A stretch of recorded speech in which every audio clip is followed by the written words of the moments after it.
मैं तो कभी कभी हैरान हो जाता हूं। तमिलनाडु के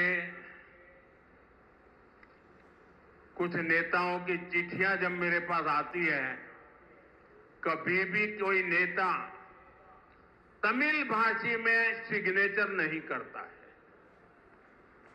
अरे तमिल का गौरव हो, मैं सबसे कहूंगा कम से कम तमिल भाषा में अपनी सिग्नेचर तो करो। வழக்கமாக எனக்கு தமிழ்நாட்டிலிருந்து சில தலைவர்கள் கடிதங்கள் எழுதுவதுண்டு, மடல்கள் எழுதுவதுண்டு.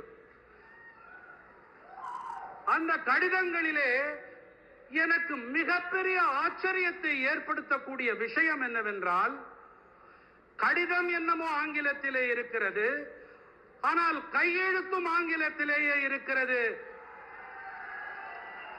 குறைந்தபட்சம் கையெழுத்தையாவது தமிழ் மொழியிலே போடக்கூடாதா என்று நான் வியப்பதுண்டு. मैं मानता हूं कि 21st सेंचुरी में इस ग्रेट ट्रेडिशन को हमें और आगे ले जाना है। मुझे विश्वास है कि रामेश्वरम और तमिलनाडु की ये धरती हमें ऐसे ही निरंतर नई ऊर्जा देती रहेगी, नई प्रेरणा देती रहेगी. நண்பர்களே, இந்த 21ஆம் நூற்றாண்டில் நாம் இந்த மகத்தான பாரம்பரியத்தை மேலும் முன்னெடுத்து செல்ல வேண்டும் என்பதே என் உறுதியான கருத்து.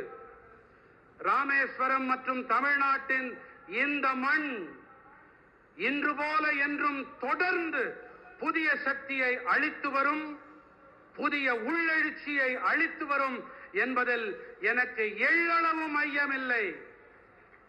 और आज भी देखिए कितना सुभग संयोग है, रामनवमी का पवित्र दिवस है, रामेश्वरम की धरती है और यहां पर जिस पन्नम बीच का आज उद्घाटन हुआ, 100 साल पहले जो पुराना ब्रिज था उसको बनाने वाला व्यक्ति गुजरात में जन्म लिया था और आज 100 साल के बाद उसका नया ब्रिज बनाने का उद्घाटन करने का बाद भी उस व्यक्ति को मिला है जो भी गुजरात में पैदा हुआ है.